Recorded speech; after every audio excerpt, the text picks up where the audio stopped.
വിവേകിന് എന്താ എന്നോട് പറയാനുള്ളത്? പുറകെ നടക്കുന്നുണ്ടല്ലോ. അത്രയ്ക്ക് ഇമ്പോർട്ടന്റ് കാര്യ? എന്തെങ്കിലും ആവട്ടെ. ചാരു, അവന്റെ വാക്കുകൾ വിശ്വസിച്ച് നീ വീടരുത്. ആത്മാഭിമാനം വിട്ട് ഒരു കളിയും വേണ്ട. നീ വളരെ സ്ട്രോങ് ആണെന്നുള്ളത് വിവേകിന് ഇന്ന് കാണിച്ചു കൊടുക്കണം.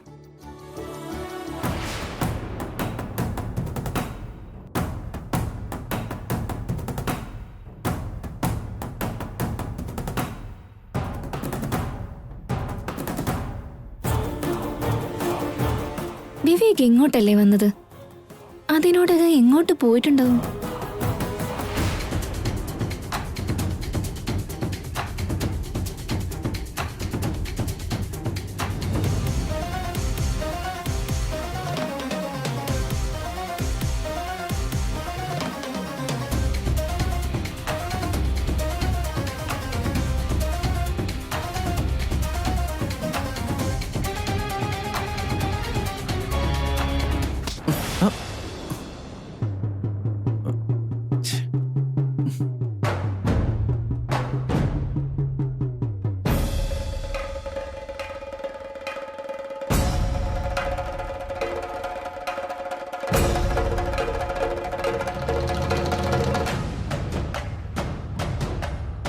ഹലോ,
അപ്പാ പ്രധാനപ്പെട്ട കാര്യം ഇതായിരുന്നോ? ഞാൻ എന്തൊക്കെയോ വിചാരിച്ചു. പറയാനുള്ളത് നേരിട്ട് പറയാണ്ട് ഇത്തരത്തിൽ കാണിച്ചു തരിക അല്ലേ? എന്നോട് ഇത്ര സ്നേഹം ഉണ്ടായിരുന്നോ? ഞാൻ ഒരിക്കലും പ്രതീക്ഷിച്ചില്ല. I really love it Vivek.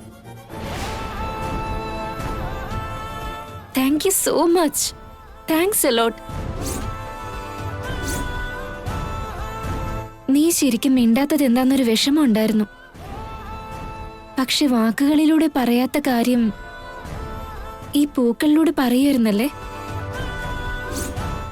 Thanks once again Vivek.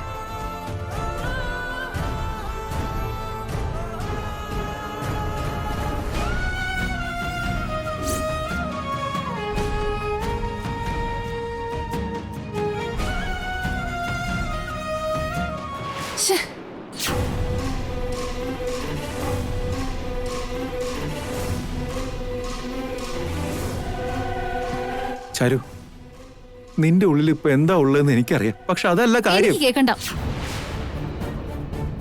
നിന്റെ മനസ്സിൽ എന്താ ഉള്ളതെന്ന് ഞാൻ ഇപ്പൊ കണ്ടു. നീ പറയാൻ വന്ന കാര്യമാണല്ലോ ഇപ്പൊ എന്റെ കൺമുമ്പിൽ കാണിച്ചു തന്നത്. ആ പെണ്ണിനോട് നിനക്ക് അത്രയേറെ മോഹമുള്ളോണ്ടല്ലേ മുട്ടുകാലിൽ നിന്ന് പൂക്കളുമായിട്ട് അവളെ പ്രൊപ്പോസ് ചെയ്തത്. എന്നിട്ട് അത് എന്നെ വിളിച്ച് കാണിച്ചു തരുന്നത് ഏത് വകുപ്പിലാന്ന് മനസ്സിലാവുന്നില്ല. അയ്യോ ചാരു, അത് അങ്ങനെയൊന്നും അല്ലായിരുന്നു. നീ കണ്ടതെല്ലാം വെറും മായ. ഓഹോ, മായയാണല്ലേ? ഞാനും നീ അമ്പലത്തിൽ നിൽക്കുന്നതും എന്റെ ചേച്ചിയും ചേട്ടനും കൂടെ പൂജ ചെയ്യുന്നതും എല്ലാം മായാണോ വിവേക്? അതോ നമ്മളെല്ലാവരും ഇപ്പോ വല്ല സ്വപ്നത്തിലുമാണോ? എന്തൊക്കെ വിവരക്കേട് നീ വിളിച്ചു പറയുന്നേ? അങ്ങനെയല്ല ചാരു, ഒന്ന് ഞാൻ പറയുന്ന മുഴുവൻ കേക്ക്. ഇങ്ങനെ സമയത്തിനൊത്ത് നീ ഉണ്ടാക്കുന്ന കഥകൾ വല്ല കൊച്ചുകുട്ടികളോടും ചെന്ന് പറ. എനിക്ക് കേക്കണ്ട. ആ പെണ്ണിനെ പ്രൊപ്പോസ് ചെയ്യണമായിരുന്നെങ്കിൽ വല്ല 7 സ്റ്റാർ ഹോട്ടലിലും കൊണ്ടുപോയി പ്രൊപ്പോസ് ചെയ്താ പോരായിരുന്നോ? അതിനിടയ്ക്ക് എന്നെ വിളിച്ച് സാക്ഷിയാക്കുന്നത് എന്തിനാ? അയ്യോ, അങ്ങനെയൊന്നും അല്ല ചാരു കാര്യം. ഒരു കാര്യവും വേണ്ട. ഇനി നീ പറയുന്നത് കേൾക്കാനും മാത്രം മരമണ്ടിയല്ല ഞാൻ. ഒന്ന് നിക്ക് ചാരു. ചാരു,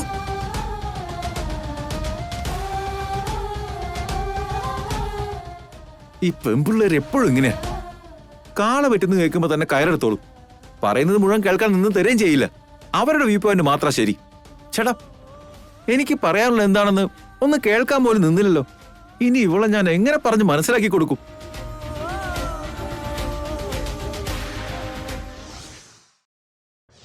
മോളെ മേഘനെ, ഭഗവതിക്ക് ഏറ്റവും പ്രിയപ്പെട്ട താമരപ്പൂക്കൾ കാണാണ്ടായപ്പോ ഇന്നത്തെ ഈ പൂജ മുടങ്ങിയെന്ന് തന്നെയാണ് ഞാനും വിചാരിച്ചത്.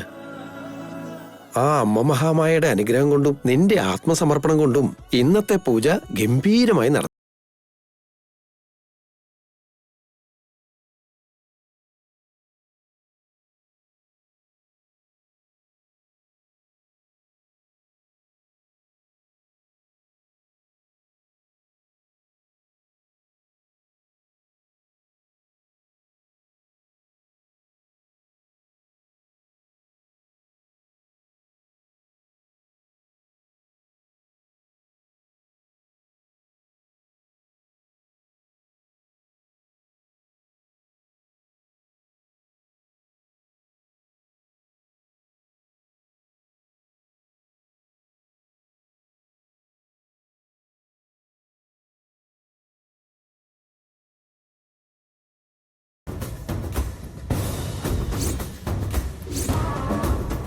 എന്ത് പരീക്ഷണം ഉണ്ടായാലും യാതൊരുവിധ വിഘ്നങ്ങളും ഉണ്ടാകാതെ നോക്കണം. അത്രയേറെ നിഷ്ഠയോടും ചിട്ടയോടും കൂടി ചെയ്യേണ്ട പൂജയാ. ഞാൻ ശ്രമിക്കാൻ തിരുമേനി. മേഘനെ, നീ ഇങ്ങനെ വിജയത്തിന് മേൽ വിജയം നേടി പോയിക്കൊണ്ടിരുന്നാൽ എനിക്കത് സഹിക്കാൻ പറ്റില്ലല്ലോ.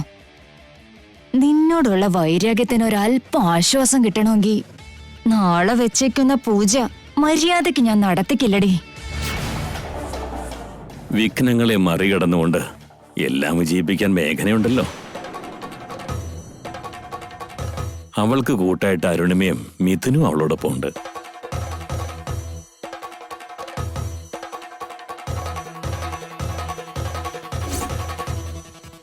എല്ലാം വിചാരിച്ച പോലെ നടക്കും.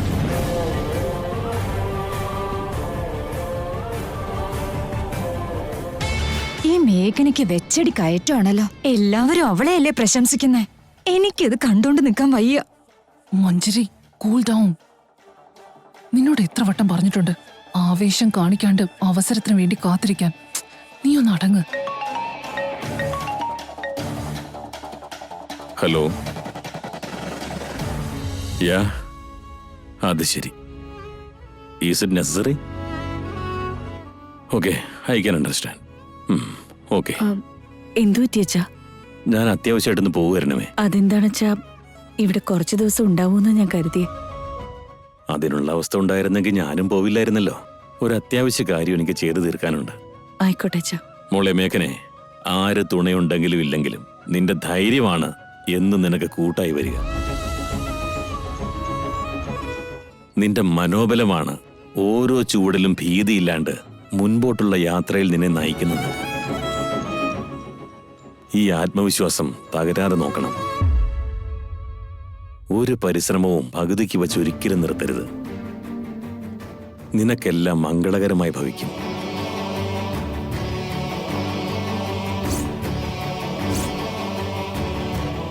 നാളത്തെ പൂജ കഴിഞ്ഞ് നീ എനിക്കൊരു ഫോൺ ചെയ്യണം, ഓക്കെ? ചെയ്യാ അപ്പൂപ്പ. എന്നാ പിന്നെ ഞാനിറങ്ങാ. എല്ലാം നന്നായിട്ട് നടക്കട്ടെ.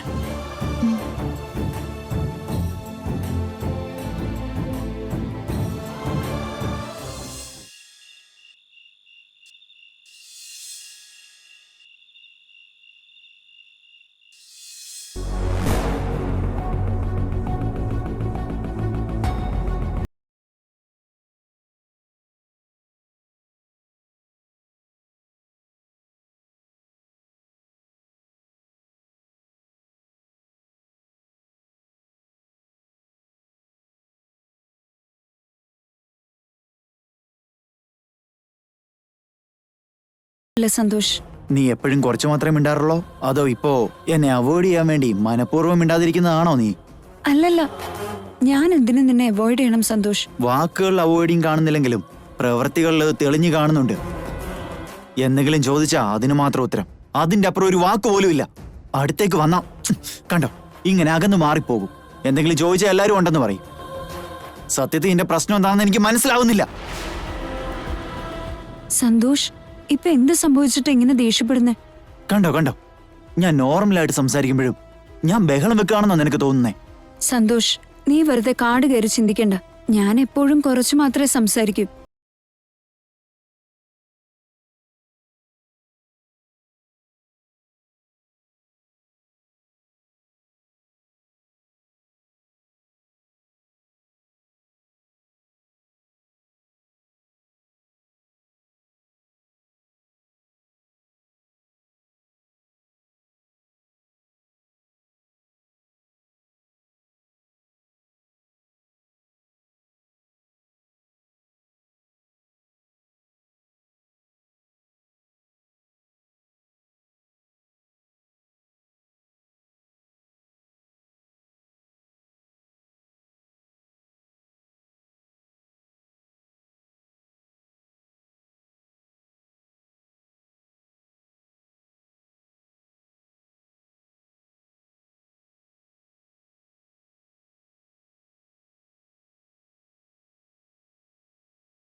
മേഘനെ, ഇവിടുത്തെ പൂജകളെല്ലാം നിന്റെ കൈകൊണ്ട് തന്നെ നടക്കുന്നത് കാണുമ്പോ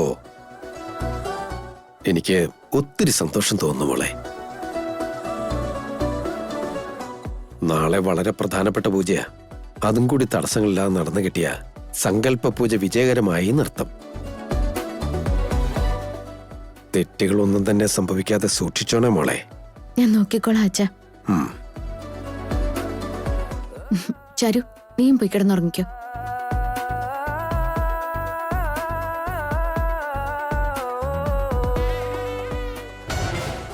നീ ഒരു കാര്യം മറക്കരുത്.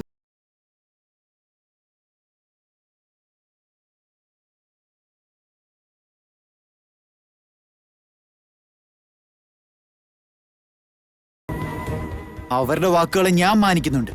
നീയും എന്റെ വാക്കുകളെ ബഹുമാനിക്കണം. എനിക്ക് മോഡേൺ ആയ പെൺകുട്ടികളെയാണ് ഇഷ്ടം. സഞ്ജന പതുക്കെ മാറിക്കോളൂവെന്നും പറയുന്നതൊക്കെ അനുസരിച്ചോളൂവെന്നും എല്ലാവരും കൺവിൻസ് ചെയ്തേ. അതുകൊണ്ട് മാത്രമാണ് ഞാൻ ഈ കല്യാണത്തിന് സമ്മതിച്ചേ.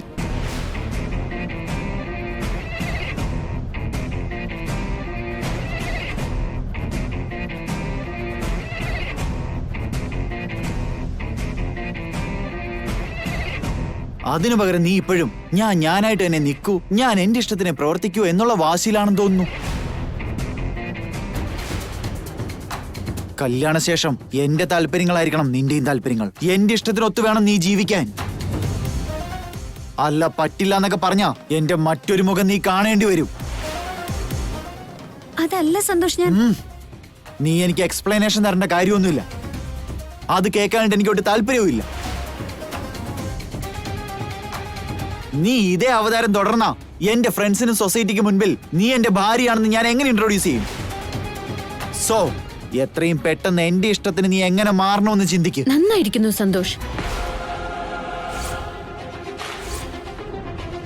നീ പറഞ്ഞതെല്ലാം ഞാൻ കേട്ടു.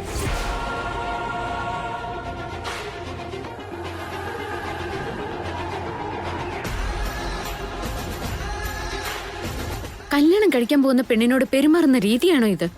ഇതാണോ നിന്റെ ജീവിതം പങ്കുവയ്ക്കാൻ എത്തുന്ന കുട്ടിക്ക് നീ കൊടുക്കുന്ന വില? എന്റെ വൈഫിനെ കുറിച്ച് എനിക്കൊരു ധാരണയുണ്ട്.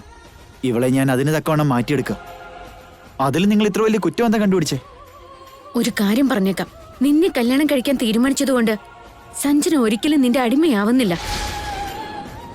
നിന്റെ താലി സ്വീകരിച്ച് നിന്റെ ജീവിതത്തിലേക്ക് കടന്നു വരുന്നതുകൊണ്ട് നിന്റെ താളത്തിനൊത്ത് അവള് തുള്ളണമെന്നൊരു നിർബന്ധവും ഇല്ലല്ലോ. അവളെ നിന്റെ ഇഷ്ടത്തിന് മാറ്റിയെടുക്കല്ല വേണ്ടത്.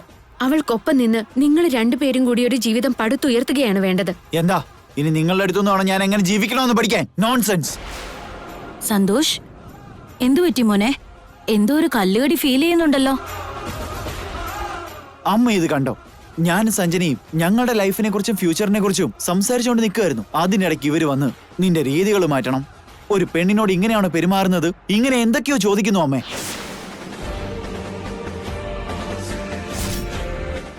എന്താ മേഘനെ, എന്റെ മോൻ എങ്ങനെ ജീവിക്കണമെന്ന് നീ പഠിപ്പിക്കുന്നോ? എന്റെ മോനെ വോൺ ചെയ്യാനും മാത്രം വലിയ ആളാണോ നീ? അയ്യോ, അങ്ങനെയൊന്നും ഇല്ല ആന്റി. സന്തോഷ് പറഞ്ഞത് കേട്ടപ്പോ സഞ്ജനയ്ക്ക് എന്തോ സങ്കടമുള്ളത് പോലെ തോന്നി. ഇപ്പോഴേ ഇങ്ങനെ തുടങ്ങിയ നാളെ ഒന്നിച്ച് ജീവിക്കുമ്പോ ഇവര് രണ്ടുപേർക്കുമിടയിൽ ഇനിയും പ്രശ്നങ്ങൾ കൂടുകയല്ലേ ഉള്ളൂ. അങ്ങനെ പ്രശ്നങ്ങൾ കൂടുമ്പോ തമ്മിൽ അകലാനുള്ള പ്രവണതയും ഉണ്ടാവും. അതുകൊണ്ടാണ് സന്തോഷിനോട് സഞ്ജനയെ കുറച്ചുകൂടി സ്നേഹത്തിൽ കൈകാര്യം ചെയ്യാൻ പറഞ്ഞത്. മതി മതി, നിർത്തടി നിന്റെ കൊണവധികാരം. അവള് പുതിയ നാടകമായി വന്നേക്കുന്നു. ചെയ്യാനുള്ളതെല്ലാം ചെയ്തിട്ട് ചോദ്യം വരുമ്പോ ആകെ തിരിച്ചു മറിച്ചും കളയും. അതെന്താ ചെറുമ്മ അങ്ങനെ പറഞ്ഞളഞ്ഞത്? എനിക്കറിയാം നിന്നെ. ഈ കല്യാണം ഫിക്സ് ചെയ്തപ്പോ തൊട്ട് ഞാൻ നിന്നെ ശ്രദ്ധിക്കുന്നതാ. എന്റെ മോളൊരു വലിയ വീട്ടിലെ മരുമകളാവുന്നത് നിനക്ക് സഹിക്കാൻ പറ്റുന്നില്ലല്ലേ? അതുകൊണ്ടല്ലേ കിട്ടുന്ന അവസരം മുതലെടുത്ത് എങ്ങനെയെങ്കിലും ഈ കല്യാണം മുടക്കാനുള്ളതൊക്കെ ചെയ്യുന്നത്. പ്രിയമതേ, എന്താ ഇവിടെ പ്രശ്നം? ഇനി എന്ത് പ്രശ്നം ഉണ്ടാവാനാ? പട പേടിച്ച് പന്തളത്തെത്തിയപ്പോ അവിടെ പന്തം കൊളുത്തി പടാന്ന് പറഞ്ഞതുപോലെയായി. സഞ്ജനയുടെ സന്തോഷിന്റെ കല്യാണം നിശ്ചയിച്ചതിൽ നമ്മൾ സന്തോഷിക്കുന്നത് ഈ മേഘനയുടെ ഉള്ളിൽ അസൂയ ഉണ്ടാക്കുന്നുണ്ട്.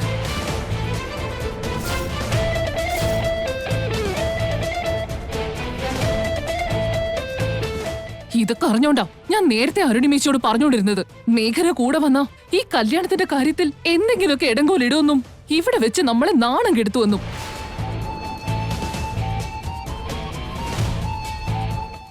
ഞാൻ അങ്ങനെയൊന്നും ചിന്തിച്ചിട്ടില്ല. സത്യത്തിൽ എന്താ സംഭവിച്ചെന്ന് മേഘനെ,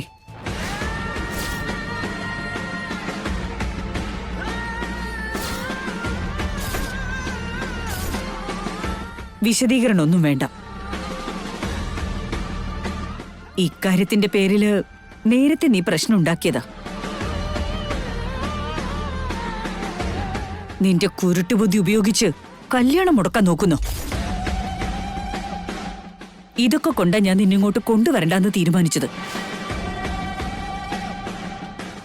എന്തു ചെയ്യാം, എന്റെ അച്ഛൻ നിന്നെ കൂട്ടിയപ്പോ വന്നിടത്ത് സ്വന്തം കാര്യം നോക്കി കഴിയാനുള്ളതിന് നീ എന്തിനാ മറ്റുള്ളവരുടെ കാര്യത്തിൽ ഇടപെടുന്നു?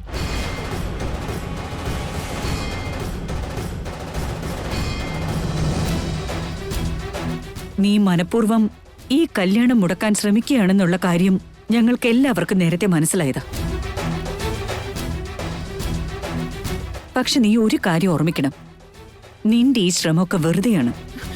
സഞ്ജനയുടെ കല്യാണം മുടക്കാൻ ഞാൻ എന്തിനാണ് ശ്രമിക്കുന്നത് അമ്മേ? ഞാൻ എന്തെങ്കിലുമൊക്കെ പറഞ്ഞിട്ടുണ്ടെങ്കിലോ ചെയ്തിട്ടുണ്ടെങ്കിലോ അതെല്ലാം സഞ്ജന സന്തോഷത്തോടെ ജീവിക്കാനാ. മേഘനെ പ്ലീസ്.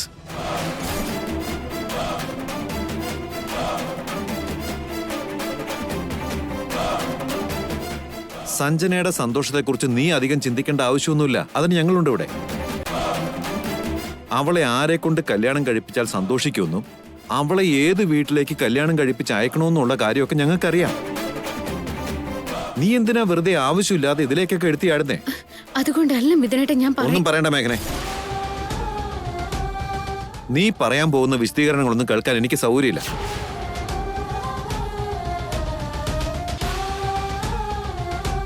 നിന്നെ വിശ്വസിക്കാൻ ഞങ്ങൾക്കാർക്കും ഇപ്പൊ താല്പര്യമില്ല. കാരണം ഇതിനു മുമ്പ് ഈ കാര്യത്തിൽ നീ ഓൾറെഡി ഒരു തെറ്റ് ചെയ്തു കഴിഞ്ഞതാണ്. ആ തെറ്റ് വീണ്ടും ആവർത്തിക്കാൻ ഞാൻ നിന്നെ ഒരിക്കലും അനുവദിക്കുമെന്ന് വിചാരിക്കണ്ട. ദയവ് ചെയ്ത് ഈ കാര്യത്തിൽ നീ ഇനി ഇടപെടാതിരിക്കേ. മിഥുൻ, മേഘനയ്ക്ക് എന്താണ് പറയാനുള്ളതെന്നൊന്ന് കേട്ടൂടെ? അവൾ എന്ത് പറയാനാ ഡാഡ്? സഞ്ജനയ്ക്ക് ഈ കല്യാണത്തിൽ താല്പര്യമില്ലെന്നോ അല്ലെങ്കിൽ സന്തോഷിന്റെ സ്വഭാവം അത്ര നല്ലതല്ലെന്നോ അങ്ങനെ എന്തെങ്കിലുമൊക്കെ കഥകളായിരിക്കും അവൾ പറയുക. അതാണോ കേൾക്കണ്ടേ? ഒരു മിനിറ്റ് മിഥുൻ, ഇങ്ങനൊരു ടോപ്പിക് ഇവിടെ നടക്കുന്നുണ്ടെങ്കിൽ അതെന്താണെന്ന് പൂർണ്ണമായി ഞാനും കൂടെ അറിയേണ്ടതല്ലേ? എന്താ ഇവിടെ സംഭവിക്കുന്നേ? ഞങ്ങളുടെ ബന്ധത്തിന് നിങ്ങൾക്ക് താല്പര്യമില്ലേ? അതോ സന്തോഷിനെ സഞ്ജനയ്ക്ക് ഇഷ്ടപ്പെട്ടില്ലേ?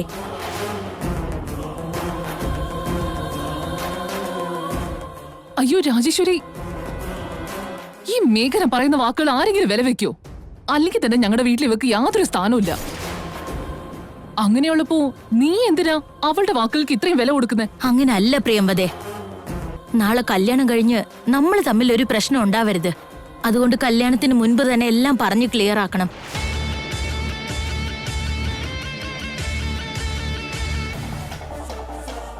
ഈ ബന്ധത്തിൽ താല്പര്യക്കുറവുണ്ടെങ്കിൽ നേരത്തെ പറഞ്ഞേക്ക്.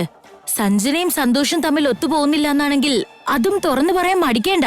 രാജേശ്വരി, മേഘന തൽക്കാലം ഈ വീട്ടിലെ മരുമകളാണെങ്കിലും ഞങ്ങൾ ആരും അവളെ മനസ്സുകൊണ്ട് അംഗീകരിച്ചിട്ടില്ല. ഇനി അംഗീകരിക്കാനും പോണില്ല.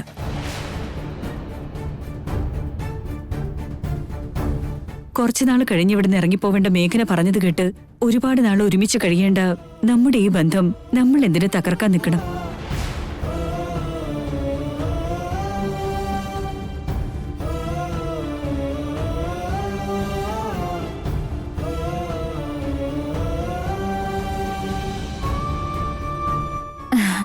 എനിക്കൊരു കാര്യം പറയാനുണ്ടായിരുന്നു. എന്തൊക്കെയായാലും നാളെ നമ്മളെല്ലാവരും ഒന്നാവും. അപ്പൊ ഏത് കാര്യവും നമ്മളെല്ലാവരും ഒന്നിച്ചാണ് തീരുമാനിക്കേണ്ടത്. വഴിയെ പോകുന്ന ഏതൊരു പിച്ചക്കാരിയുടെ അഭിപ്രായം ചോദിക്കേണ്ട കാര്യമുണ്ടോ?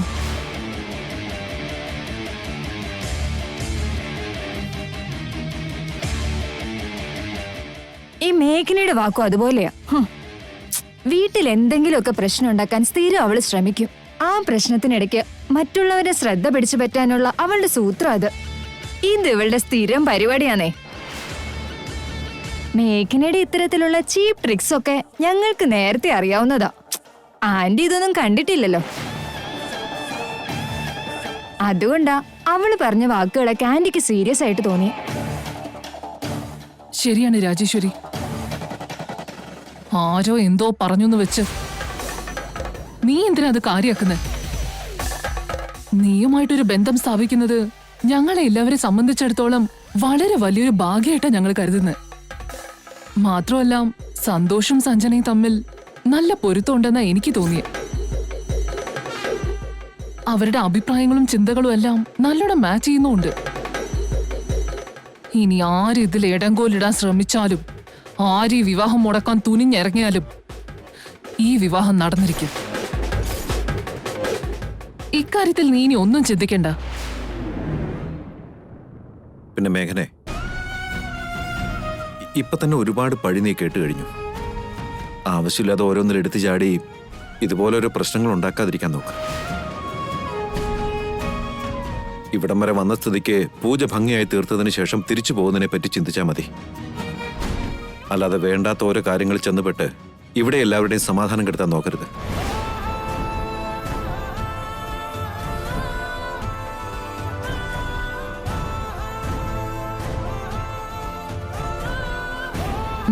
നീ വന്നേ.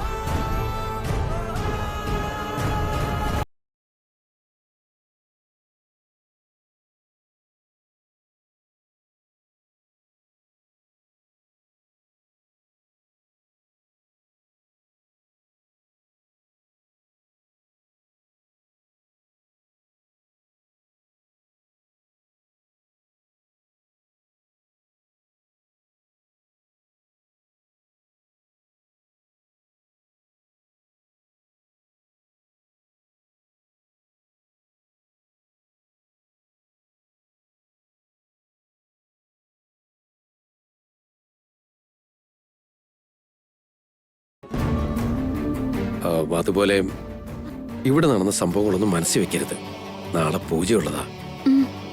അതെങ്ങനെ പൂർത്തിയാക്കാമെന്ന് ചിന്തിക്ക. ഓക്കെ? സഞ്ജനയ്ക്ക്